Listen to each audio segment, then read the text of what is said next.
오늘 본문 말씀은 우리가 자주 보지 않는 구약 이사야서에 나오는 예언의 말씀입니다.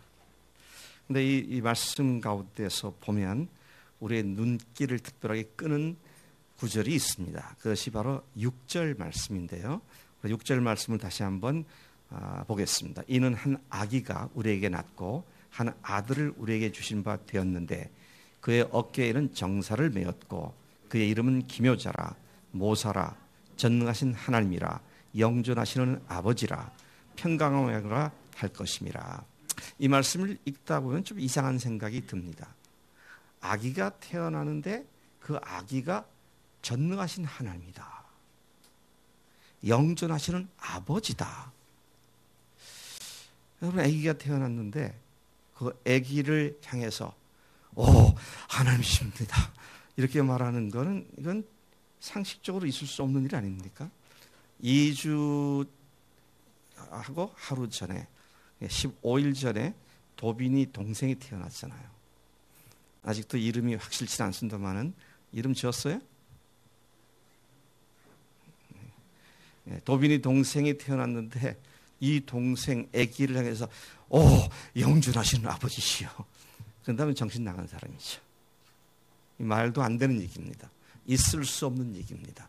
그런데 이상하게 이사야가 예수님 오시기 약 800여 년 전에 한 아기가 태어날 것인데 그 아기가 정사가 어깨에 메어져 있고 기묘자이고 전능하신 하나님이고 영존하신 아버지고 모사고 평강의 왕이고 그렇게 불려질 것이다. 그분이 그렇게 불려질 것이다. 말도 안 될 것 같은 이상한 예언을 하고 있는 것을 보게 됩니다. 오늘 우리는 이 내용을 좀 더 살펴보기 전에 이사야서 전체에 대한 스캐닝을 먼저 총괄적으로 한번 해보기를 원합니다. 이사야서는 그 전체가 이사야서 전체가 성경 전체의 축소판과 같다 그렇게 얘기를 합니다. 왜냐하면 이사야서가 몇 장으로 되어 있죠? 66장으로 되어 있습니다. 어디서 좀 들어본 숫자가 아닌가요? 66? 성경 전체가 66권입니다. 그리고 이상한 것은요, 뭐 그걸 일부러 짜 맞췄는지 그건 모르겠습니다만 이상한 거는 1장부터 39장까지 39장 하면은 구약 책이 39권 있잖아요. 와, 그 다음에 40장부터 66장까지 27장이 주제와 내용에서 딱 구분이 되십니다.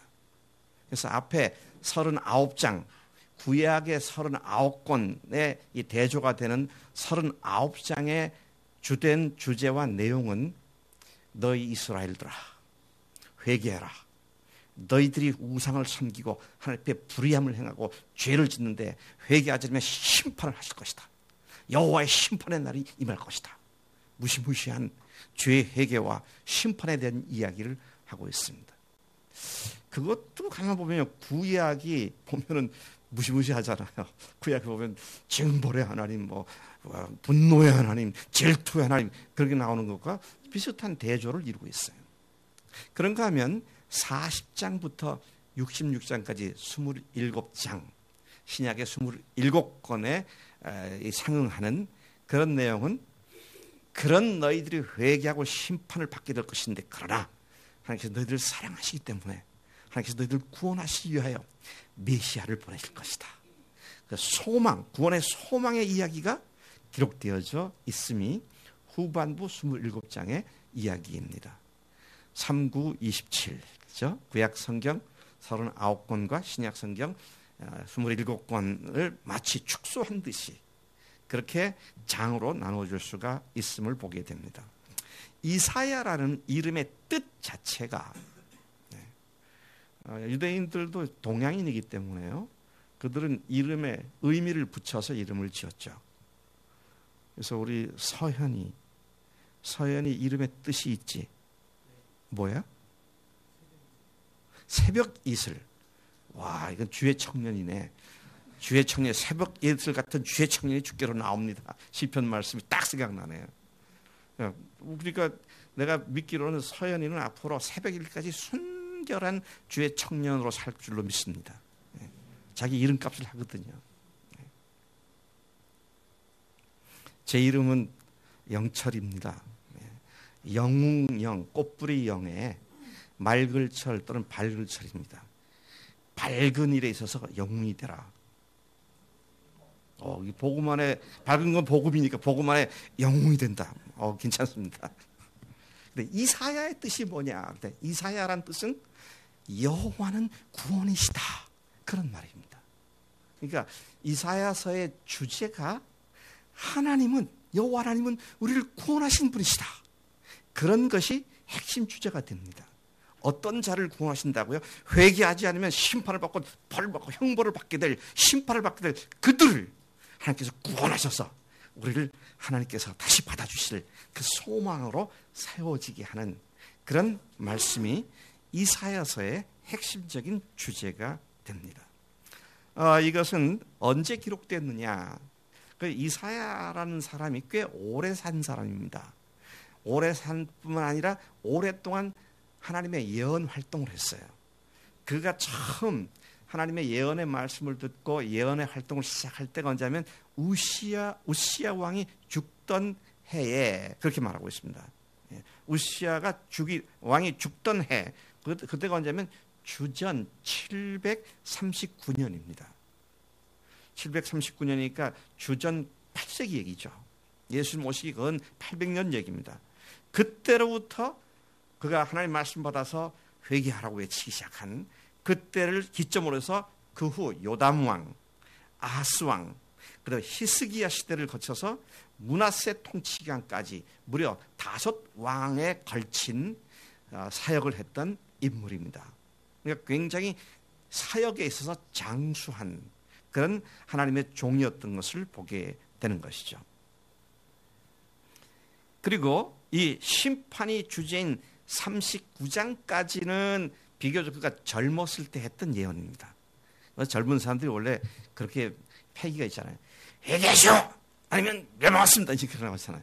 근데 후반부 구원하실 것이다. 메시아를 보여서 우리를 구원하실 것이다 하는 건 그의 생애 후반부에서 저처럼 좀 나이 같은 사람은 하나님께서 구원하실 것입니다. 덕스럽고 은혜스러운 예언을 하는데 바로 이 이사야도 그런 상황이었던 것을 보게 됩니다. 제가 생각해도요. 제가 한 3, 40대까지만 해도 굉장히 날카로운 사람이었어요. 말씀을 전할 때 그냥 얼마나 죄 가운데 있으면 멸망한다고 말이죠. 그거 많이 외쳤는지 몰라요. 근데 요즘은 예수님 부활하셔서 우리 주님 되셨습니다. 그 얘기하느라고 지금 내가 정신이 없잖아요. 이사야가 바로 그러한 사역을 그의 생애 가운데 앞에서는 죄와 심판과 회개에 대한 얘기를 뒤에서는 하나님께서 우리를 구원하시기 위하여 메시아를 보내실 것이다. 이런 예언을 한 사람인 것을 보게 됩니다. 참 재미있는 것은요. 구원이라는 단어가 우리 구약에 보면 예언서들이 많잖아요. 대예언서가 있고요. 소예언서가 있습니다. 그런데 소예언서, 대예언서를 접쳐 합쳐서 예언서라고 되어 있는 성경, 구약 성경은 모두 합쳤을 때 구원, salvation, 영어로 말하면 salvation이죠. 구원이라는 단어가 전부 33번 나옵니다. 근데요, 놀랍게도 이사야서에만 구원이라는 단어가 26번 나옵니다. 그 나머지 한 열 몇 개의 선지서, 예언서에는 전부 합쳐서 구원이라는 단어가 7번밖에 나오지 않아요. 그만큼 이사야는 하나님의 징벌과 심판을 얘기하지만 정말로 구원하시려는 하나님의 뜻을 나타내고 있는 그런 귀한 예언서라는 것을 알 수가 있습니다. 아까 말씀드린 것처럼 1장부터 39장까지는 하나님의 구원을 절실하게 필요로 하는 인간의 죄악된 모습, 심판 앞에 놓여있는 절박한 모습을 기록하고 있고, 그 다음에 나머지 27장은 전능하신 하나님의 놀라우신 구원의 은총, 그리고 그 구원은 사람으로부터 나오는 것이 아니라 하나님으로부터 나온다고 하는 이 사실들을, 그리고 그분이 통치자시고 역사의 주관자이시며 유일하신 구세주라고 하는 내용들을 뒷부분 27장에서 집중적으로 이야기를 하고 있는 것입니다. 따라서 이사야는 그리스도를 예언한 사람이다. 그렇게 얘기를 할 수 있어요. 그리스도와 이사야는 뗄래야 뗄 수 없는 그런 관계인 것을 보게 됩니다. 놀라운 것은요, 그가 한 800년 뒤에 오실 메시아 그리스도를 예언했는데 마치 그는 구약 시대에 살고 있던 예언자가 아니고 신약의 서신서를 기록한 사람인 것처럼 예수님이 고난당하실 것과 십자가에 죽임을 당하실 것과 사흘만 다시 부활할 것에 대한 생생한 예언들을 이사야에서 기록하고 있는 것을 보게 됩니다.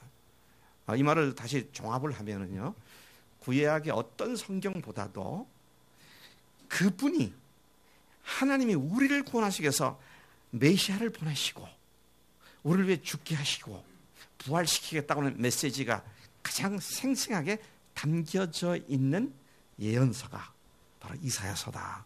그런 이야기가 되는 것입니다. 구약에는요, 예수님께서 오신다는 초림이죠. 지금부터 2000년에 오신 걸 초림이라고 그러죠. 앞으로 오시게 될 재림이라고 말합니다. 근데 이사야서에는, 구약에는요, 예수님의 초림과 재림, 이것이 구약 전체를 통해서 보면 한 300여 군데에서 나타납니다. 근데 그것들 중에 상당한 부분이 바로 이사야에서 나타나고 있다는 사실을 이야기해주고 있는 것이다. 오늘 우리가 읽었던 본문은 9장 1절부터 7절까지 그 본문은 그 그리스도가 오신다는 데 대한 예언의 말씀들 중에 하나인 것입니다. 그분이 오신다. 하나님이 그를 보내신다. 그분이 오셔서 우리에게 어떤 존재가 되신다라는 것을 말씀해주고 있는 것입니다. 특별히 그 중에서 한 아기가 태어날 것에 대한 예언을 하고 있습니다. 하나님께서 한 아들을 주실 것을 예언하고 있습니다. 6절에 보니까요, 다시 한번 우리 6절을 같이 한번 읽어보겠습니다. 이는 한 아기가 우리에게 낳고 한 아들을 우리에게 주신 바 되었는데 그의 어깨에는 정사를 메었고 그의 이름은 기묘자라 모사라 전능하신 하나님이라 영존하시는 아버지라 평강의 왕이라 할 것임이라. 메시아가 오시되 아기로 오신다는 얘기입니다. 핏덩어리 아기의 몸으로 오셔서 인간으로 오시겠다고 예언을 하고 있는 것입니다. 그런데 그 아기가 장차 성장해서 어떻게 됩니까? 정사를 어깨에 맨 자, 기묘자, 모사, 전능하신 하나님, 영전하시는 아버지, 평강의 왕, 그렇게 불려질 것이다. 그분이시다. 그분이 바로 하나님이시다. 그렇게 예언을 하고 있는 것입니다. 이 예언의 말씀은 그렇게 쉽게 이해되거나 쉽게 아멘, 그렇습니다, 그렇게 받아들이기가 쉽지 않은 예언입니다. 어찌 메시아, 곧 모든 인류를 구원하실 분이 인간의 아기로 태어난단 말입니까? 이스라엘 사람들 역시 이 말씀을 쉽게 이해하지 못했고요. 어찌 전능하신 하나님이 사람들의 돌봄을 필요로 하는 인간의 아들로 태어나셨단 말인가? 이런 생각들이 예수님을 십자가에 잡아 죽이기까지 유대인들 마음을 계속 괴롭게 만든 것이었습니다. 아니, 예수가 목수의 아들이고 갈릴리 촌사람이고 촌부에 불과한데 어찌 하나님이란 말이냐? 참담하다. 신성은 모독죄를 범하고 있구나. 저는 놈은 돌로 쳐 죽여야 한다. 십자가에 매달아야 한다.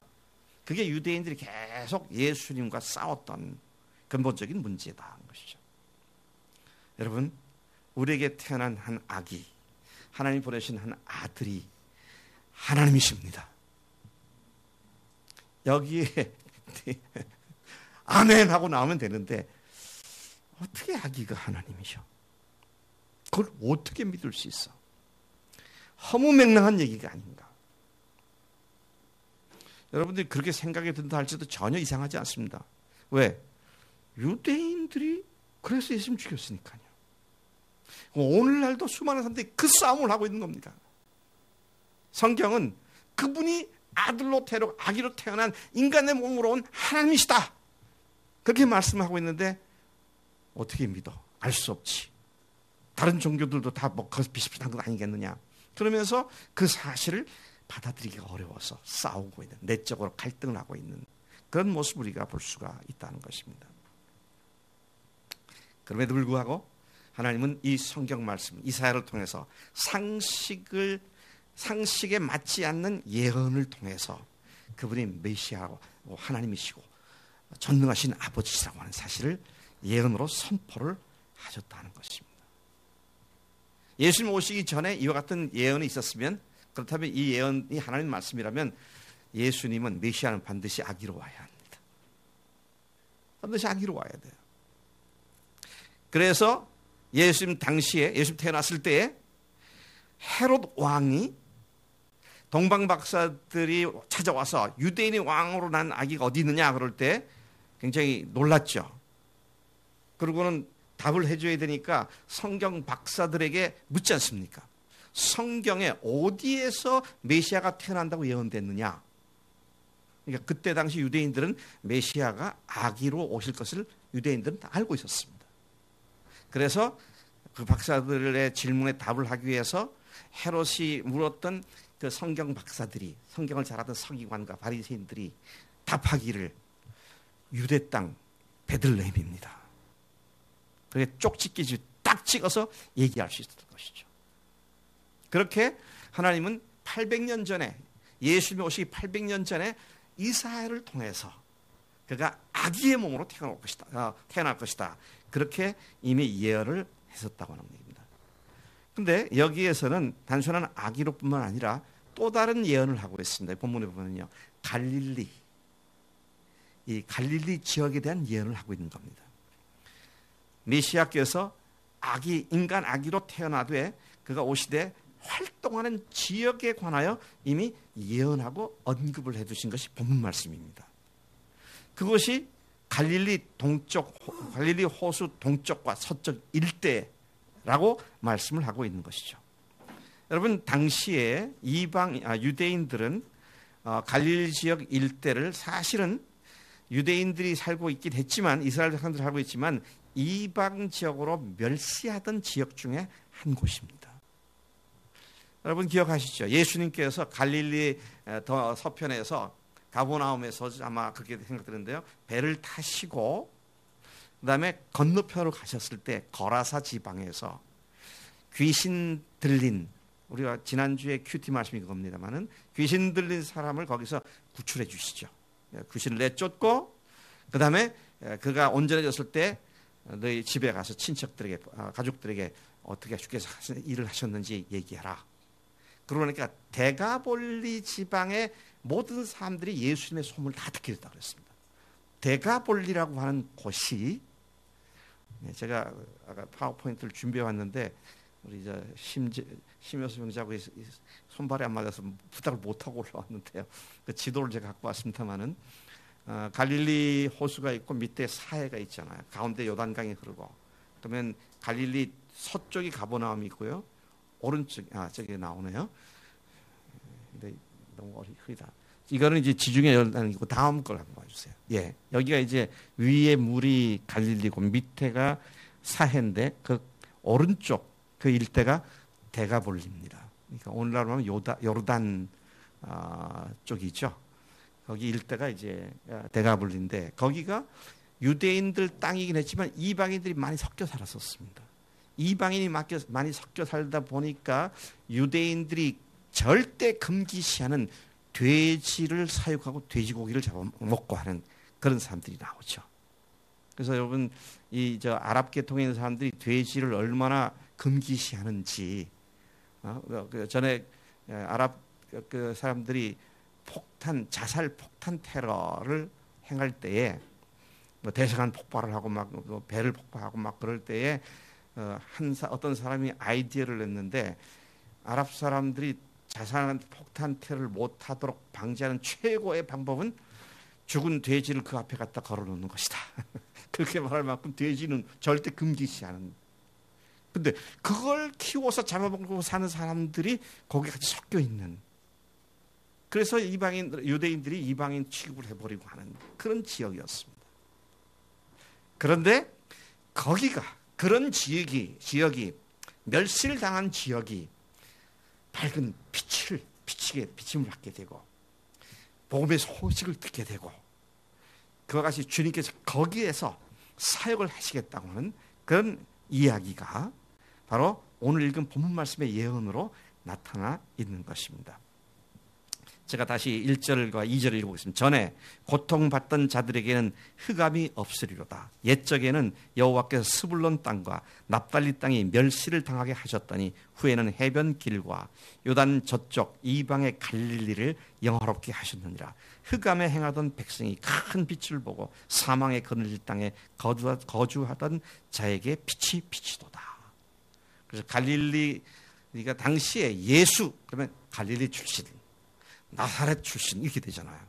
그러니까 그 지역이 과거에는 멸실당했던 지역이지만 거기서부터 전 세계로 복음의 광채가 비춰지기 시작하는 그런 곳이 된다는 예언의 말씀이었습니다만, 후에 신약 성서의 마태복음의 저자인 마태가 이 이사야 7장 1, 2절을 인용해서 그분이 바로 이사야가 예언한 그 메시아라고, 그렇게 마태복음 4장 12절부터 16절까지 해서 이 구절을 인용하고 있습니다. 제가 다시 읽어보겠습니다. 예수께서 요한이 잡혔음을 들으시고 갈릴리로 물러가셨다가 나사렛을 떠나 스불론과 납달리 지경 해변에 있는 가버나움에 가서 사시니 이는 선지자 이사야를 통하여 하신 말씀을 이루려 하심이라. 일러스되 스불론 땅과 납달리 땅과 요단강 저편 해변 길과 이방의 갈릴리여, 흑암에 앉은 백성이 큰 빛을 보았고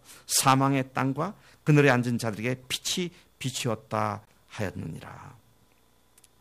여러분, 이 말씀을 예언의 말씀으로 주셨고요, 이들이 멸시했던 땅이 오히려 빛을 받게 되고, 제가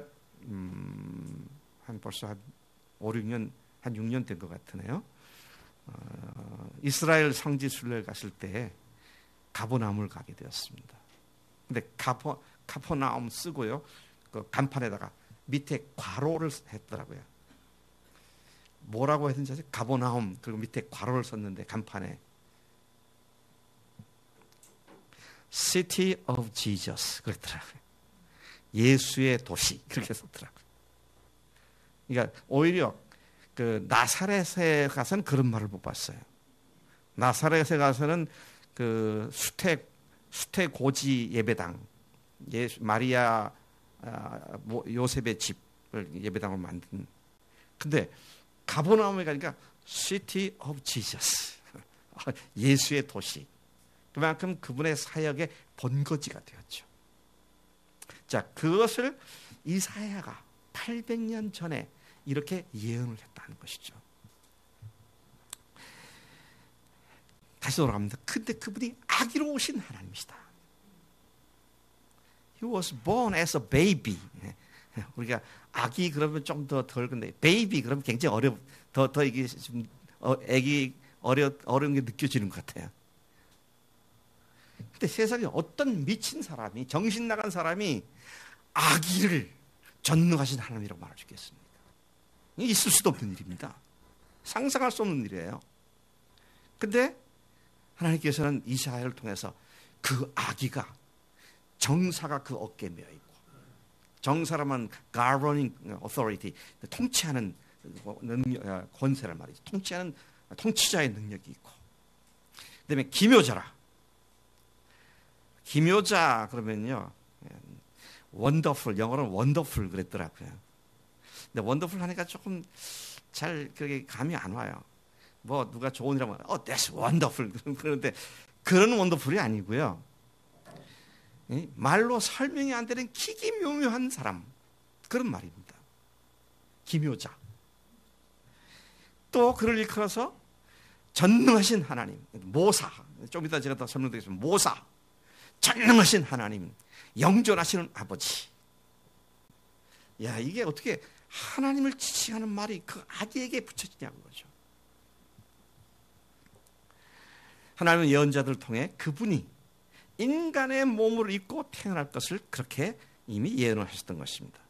사람들이 상상하거나 기대했던 모습과는 전혀 다른 모습으로 예수님께서 오셔서 그리스도임을 증거하시니 사람들이 어찌 그것을 믿겠습니까? 참 믿기 어려웠을 거예요. 예수님의 가족들조차도 안 믿었잖아요. 미쳤어 그랬잖아요. 예수님의 동네 사람들, 고향에 있던 동네 사람들이 예수님을 배척을 했잖아요. 저 사람의 그 뿌리를 우리가 다 아는데 무슨 지가 하나님의 아들이야, 그런 반응을 받잖아요. 오늘도 마찬가지입니다. 안 믿는 사람들에게 말해보세요. 예수님이 하나님이십니다 그러면 웃기고 앉았네 그러지. 그걸 어떻게 믿어요? 저도 못 믿겠어요. 그렇게 말한다면. 그분이 하나님이십니다. 아니 뭘 믿을 근거가 있어야 믿지 않겠어요. 그래서 제가 지난주에 말씀드렸지만 예수 믿는 거는요 all or nothing입니다. 전부 아니면 전무예요.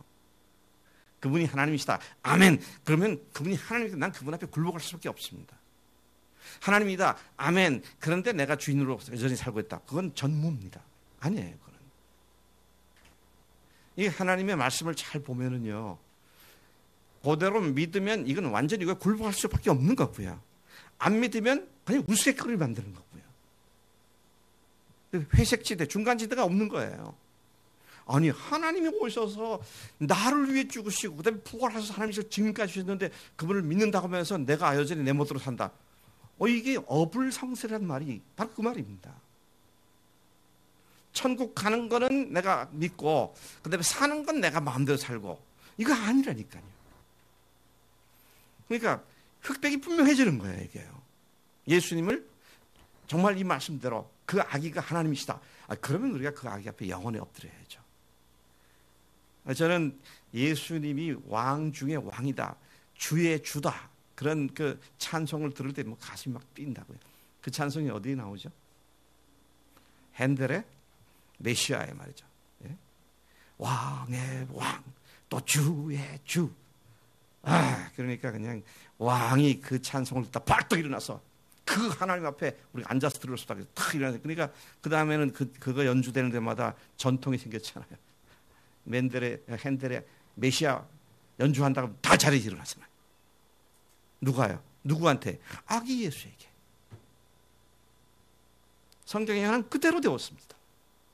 그분이 만왕의 왕이시라고, 왕 중의 왕이시라고, 주 만주의 주시라고, 그분이 하나님이시라고, 그가 다스리시네 할렐루야 하면서 그가 다스리시는 정사를 어깨에 메고 계신 분이라고는 그 찬송을 부르고 있지 않습니까?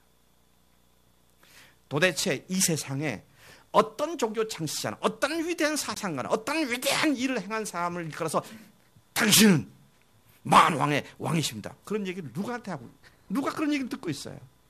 아무도 그런 얘기를 듣지 못합니다. 마호메트가 아니요, 가우타마 시타르타가 아닙니다, 세종대왕이 아닙니다. 누구예요? 예수님 밖에는 그런 지칭을 듣는 사람이 없습니다. 무식한 목공, 나사렛 촌사람, 핏덩어리 태어난 아기, 그래서 십자가에서 저승에 죽으신 예수, 그분을 도대체 어떻게 우리가 이 말씀대로 정말 하나님이시구나 믿을 수가 있느냐 하는 것이죠. 여기에 우리는 우리의 인생을 걸어야 합니다. 확실히 여기에 끝장을 봐야 돼요. 정말 그런지 안 그런지. 만약 정말 그러시다면 우리는 인생을 그분 앞에 굴복할 수밖에 없고요. 아니다 그러면 영원히 기독교를 갖다가 말살시켜야 될 것이고 말이죠. 저는 그렇게 생각해요. 암만 좋은 얘기를 하더라도 결국에 가서는 거짓이 드러난다면 그런 종교를 왜 믿겠어요?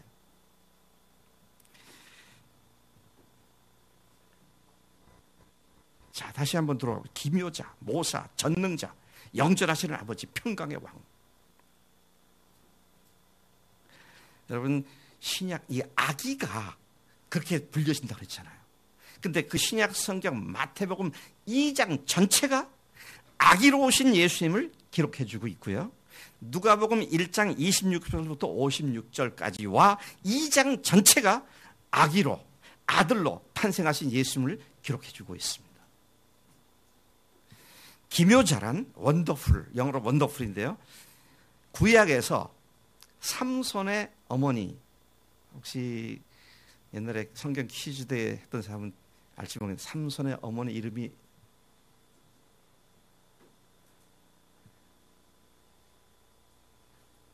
아무도 이름이 안 나오나요? 마노아. 마노아란 여자에게 하나님의 천사가 임해서 네가 아들을 낳을 거다. 이 아들을 낳게 되면 너 절대 머리를 깎지 말아라. 머리에다 삭도, 면도칼 같은 걸 절대 대지 마라. 머리를 기르게 해라. 그가 나실입니다. 나실은 하나님께 구분된 하나님의 사람이잖아요. 그래서 아들을 그가 얻게 되는 예고를 받았는데 그때 이 여인이 마노아가 당신의 이름이 뭡니까? 하나님 찾아온 하나님, 천사의 모습 찾아온 하나님께 이름이 뭐냐고 물었어요. 자, 그러니까 이 사사기 13장 18절에서 이렇게 대답합니다. 여호와의 사자가 그에게 이르되 어찌하여 내 이름을 묻느냐? 내 이름은 기묘자니라. 그렇게 말씀했어요. 내 이름은 기묘자다. 기묘자.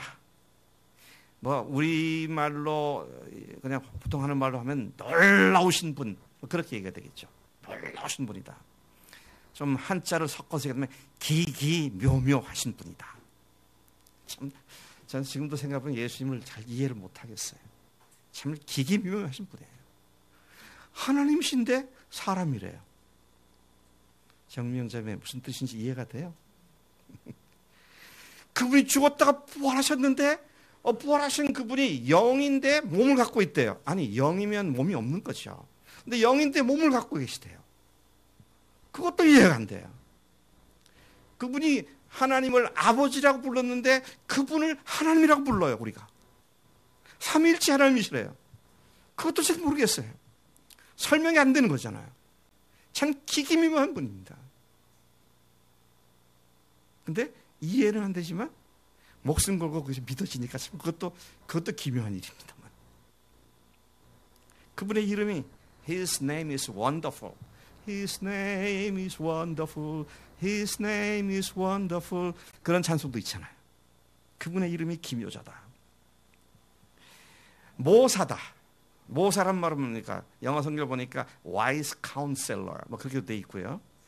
이 모사라고 하는 말은 과거의 왕의 책사들 있잖아요. 왕이 전쟁을 해야 할지 말아야 할지, 전쟁을 하면 어떤 작전을 펴야 할지, 또 문제가 생겼을 때 그걸 어떻게 해결해야 할지, 이런 걸 아주 지혜로운 책사를 두어가지고 여보게 책사 이 일을 어떻게 하시면 좋은가 이렇게 묻고, 그러면 거기에 이제 왕이시여 이렇게 하시면 좋겠습니다 제안을 하고 그렇게 했죠. 군대나 이런 회사에서 지도자, 장들을 보좌하는 스태프들, 그런 사람들도 역시 모사라고 말할 수 있을 겁니다. 그래서 뭐 대대장, 연대장, 사단장, 그러면 뭐 참모들 있잖아요. 참모, 정보 참모, 인사 참모, 군수 참모, 무슨 참모가 있나?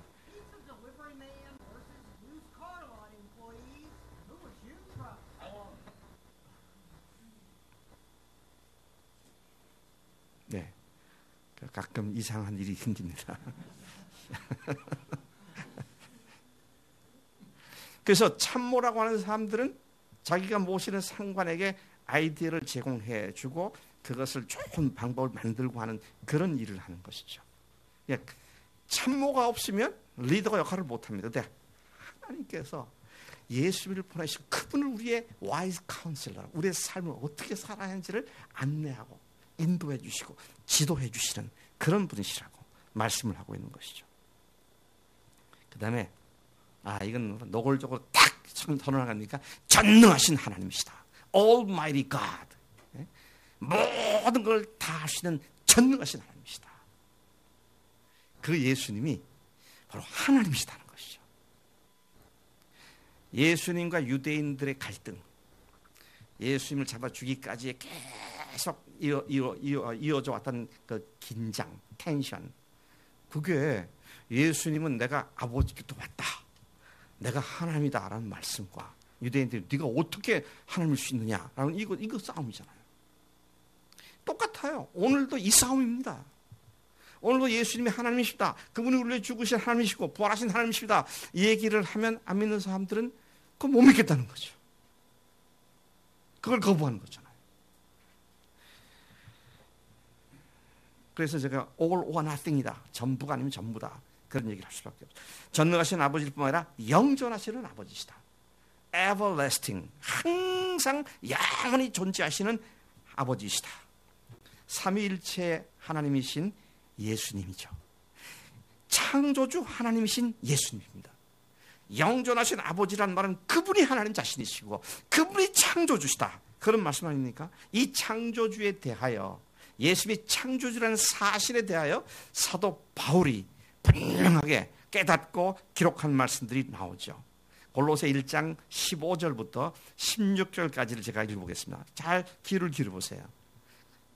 여기서 그는 예수님인데요. 그는 보이지 아니하는 하나님의 형상이시요 모든 피조물보다 먼저 나신 이시니 만물이 그에게서 창조되되 하늘과 땅에서 보이는 것들과 보이지 않는 것들과 혹은 왕권들이나 주권들이나 통치자들이나 권세들이나 만물이 다 그로 말미암고 그를 위하여 창조되었고 또한 그가 만물보다 먼저 계시고 만물이 그 안에 함께 섰느니라.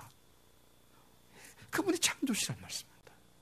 그분을 위하여 창조되었고 그분으로 말미암았고 그분이 창조하셨고, 누가요? 우리에게 태어난 한 아기가 바로 그분이시다, 그렇게 말씀하고 있는 것이죠.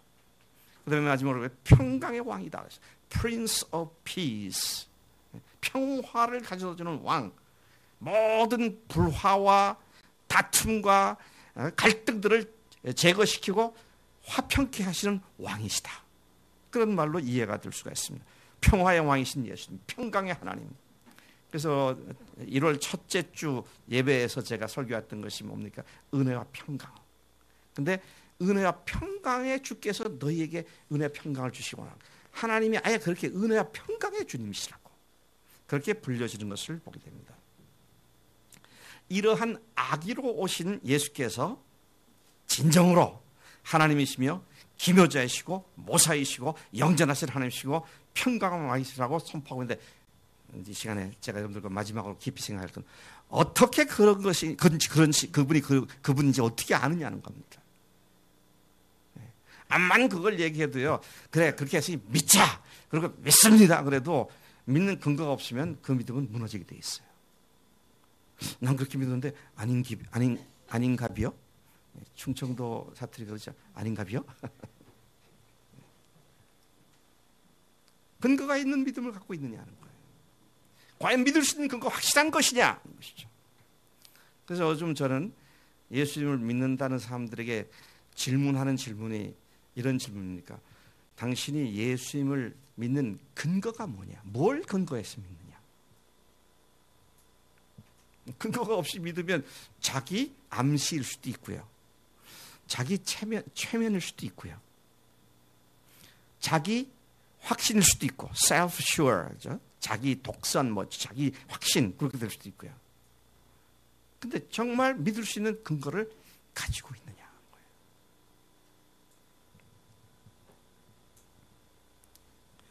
우리 이 말씀을 이런 생각을 할 때 그 근거가 확실하다면 우리의 인생은 결코 망가지지 않을 것입니다.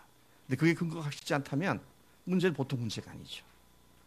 자, 그분이 정말로 그 아기로 오신 그 예수님이 만왕의 왕이시고 평강의 왕이시고 또 전능하신 하나님이시고 영존하신 아버지시며 기묘자이시고 정사를 그 어깨에 맨 자이신 하나님이신지 아닌지를 믿을 수 있게 해주는 근거가 무엇입니까?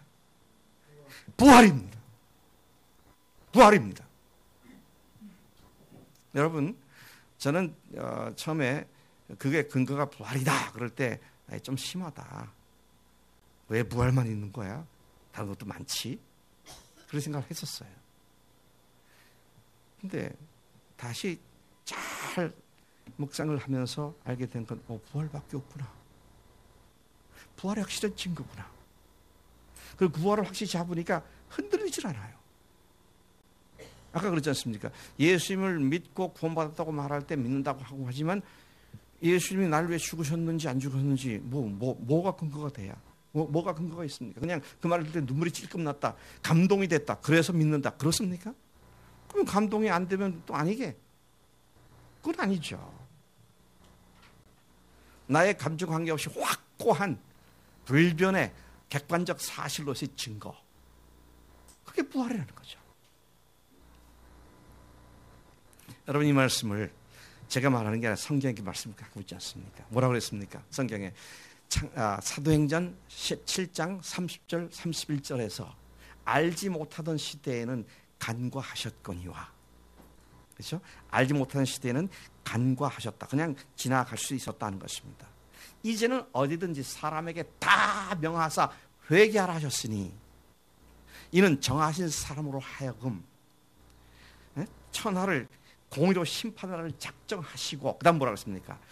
이에 그를 죽은 자 가운데서 다시 살리신 것으로 모든 사람들에게 믿을 만한 증거를 주셨느니라.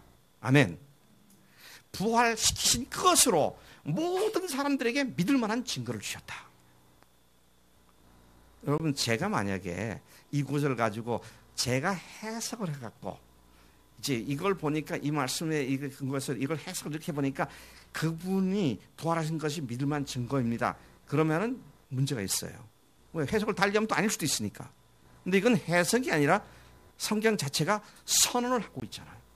그를 죽은 자 가운데서 다시 살리신 것으로 모든 사람들에게 믿을 만한 증거를 주셨느니라. 그러면 끝에 거기다가 period을 딱 찍어서 아멘 하면 되는 거죠. 자, 그런데 무조건 아멘이 되느냐 그거예요. 자, 어찌하여 그 부활이 모든 사람들에게 믿을 만한 증거가 되느냐 하는 거예요. 자, 그 이유가 뭡니까? 부활밖에 없다 그랬는데요. 그 증거라고 하는 표적은 부활밖에 없다는데 왜 부활이 예수님이 하나님이신 확실한 증거가 되느냐? 여러분 그동안 다 들어서 알지만 다시 말씀드립니다. 지금 오늘 우리가 읽은 본문 말씀처럼 이미 구약 성경에서 옛날 약속인 하나님의 말씀의 핵심이 내가 너희들을 구원할 거다. 그래서 너희들이 메시아를 보내고 그가 아기로 태어나서 사람과 같이 되었다가 우리를 위해 십자가에 죽으시고 너희들을 위해 죽으시고 그 다음에 내가 사흘 만에 그걸 다시 살릴 거다. 이게 너희들에게 표가 될 거다. 하나님 그렇게 말씀하셨고 그 다음에 예수님 오셔가지고 그 성경에 That's for me, 나를 위한 거다. 나에 대한 거다. 따라서 내가 그 성경의 예언대로 십자가에 너희들을 위해 죽을 것이다. 그리고 사흘 만에 다시 살아날 거다. 그렇게 말씀하셨는데 거기까지도 뻥일 수 있어요. 그렇잖아요. 무슨 말로 뭘 못하겠어요. 근데 실제로 죽으시고 실제로 부활하셔서 하나님의 말씀을 그대로 입증하셔서 움직일 수 없는 확실한 증거를 주신 줄로 믿습니다. 예수님이 하나님이시라는 증거가 되려면은요, 하나님께서 보여주시는 그 증거가 확실한 하나님의 증거고 분명한 증거가 되려면 어떤 것이 되어야 하냐면 하나님만이 하실 수 있는 증거가, 그게 확실한 증거입니다. 여러분, 예수님이 죽은 자를 살리셨다. 야, 이거 대단한 거죠. 바다와 바람을 잠잠케 하셨다. 그거 대단한 거죠. 예수님께서 죽은 사람을 살리셨다. 오병이어 역사를 시키셨다. 이것만 해도요, 우리가 잘 생각하면 게 하나님이 분명해요. 그런데도 그거 갖고 사람들이 안 믿더라고요. 왠지 아세요? 다른 매지션, 마술가들도 비슷한 거 흉내를 내요. 네? 우리나라 역사에 보면 사명대사 얘기 나오죠. 사명대사가 일본에 건너가갖고 바닷물을 막 이렇게 쳐가지고 건넜다든지, 물론 이제 옛날 얘기입니다만 어쨌든 그런 얘기도 우리가 들어왔잖아요. 그거 하고 예수를 안 믿는 사람이 성경 보다가 이제 예수님이 무리를 거시다든지 이런 걸 보면 사명대사하고 비슷하네? 그렇게 되지. 야, 이분이 하나님이시구나. 그렇게 믿지 않아요. 비슷한 이야기를 하면 그럼 믿어야 된다. 왜? 하나님이 아니라도 할 수 있는 사람들이 있으니까. 예를 들면 성경에서도 그렇잖아요. 바다를 물 다 갈라가지고 육지처럼 건넜다. 누가? 모세가 그렇게 했잖아요. 여호수아가 그랬잖아요. 그러니 그분들이 하나님인가요? 아니죠. 그것만 해도 하나님만이 할 수 있는 일이라고 생각하는데, 그때 그렇게 했잖아요. 그 사람들. 하나님께서 하신 일이긴 하지만. 그런데 여러분, 죽은 사람이 다시 영원히 죽지 않을 몸으로 부활했다는 이야기를 들어본 적이 있으세요? 예수님 외에? 아니요. 어떤 위대한 위인도, 어떤 종교 창시자도, 어떤 정말 존경할 만한 인류의 큰 스승이라 할지라도 다 죽었습니다. 마호메트의 묘가 어디에 있습니까? 아라비아에 어디 있어요? 뭐 이렇게 무식한 사람들만 앉아 있는 거야 도대체? 메카잖아, 메카. 메카로 순례 갔다 와서 순례하는 곳을 메카라고 말하는데 메카 아닙니까? 메카. 불교의 창시자 가우타마 시타르타, 석가모니라는 말을 하는데 사실은 시타르타죠. 이 분명히 시타르타입니다.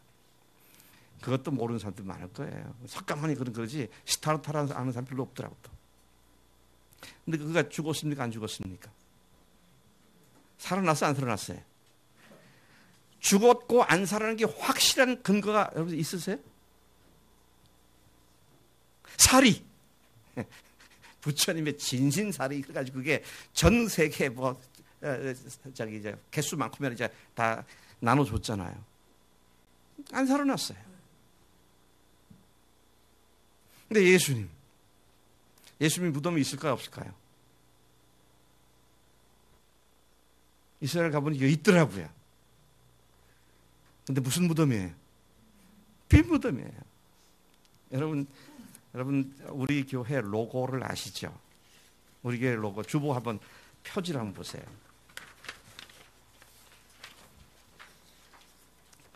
이게 뭐 둥그런 이게 이렇게 갔다가 사사피 탁 올라가는데요. 이렇게 올라가는데 빨간 작대기 하나 있죠. 그건 뭐냐면 십자가예요.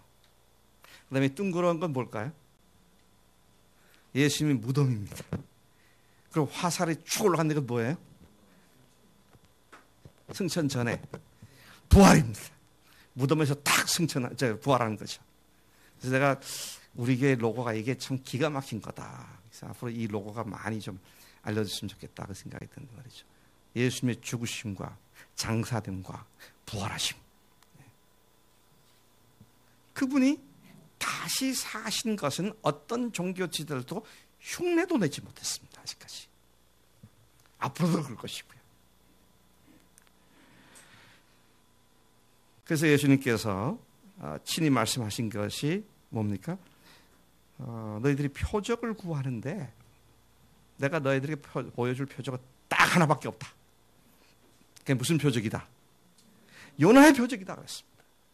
악하고 음란한 세대가 표적을 구하나 내가 너에게 보여줄 표적은 요나의 표적밖에 없다.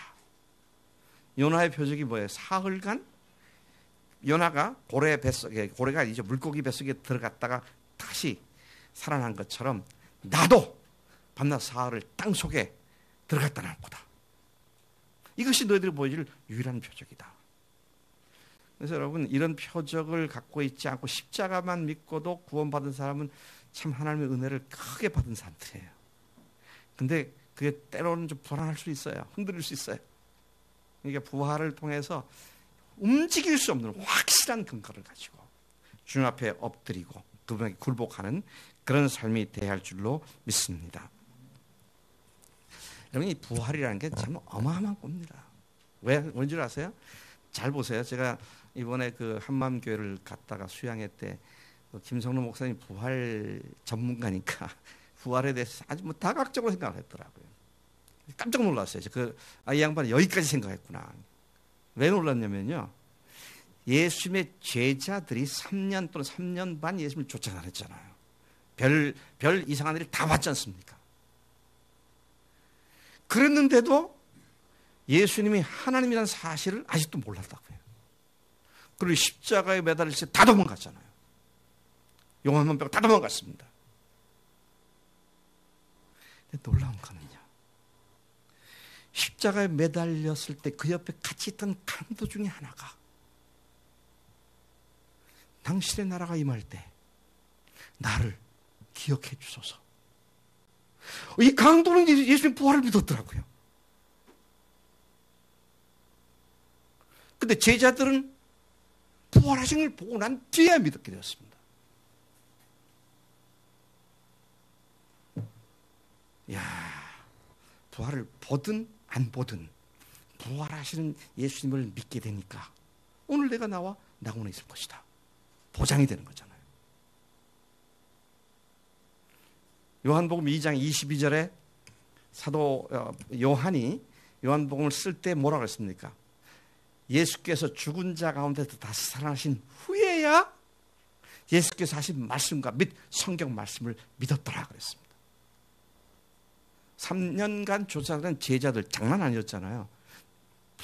부친과 가족과 배와 또 자기 사무실 다 포기하고 그냥 올인했잖아요.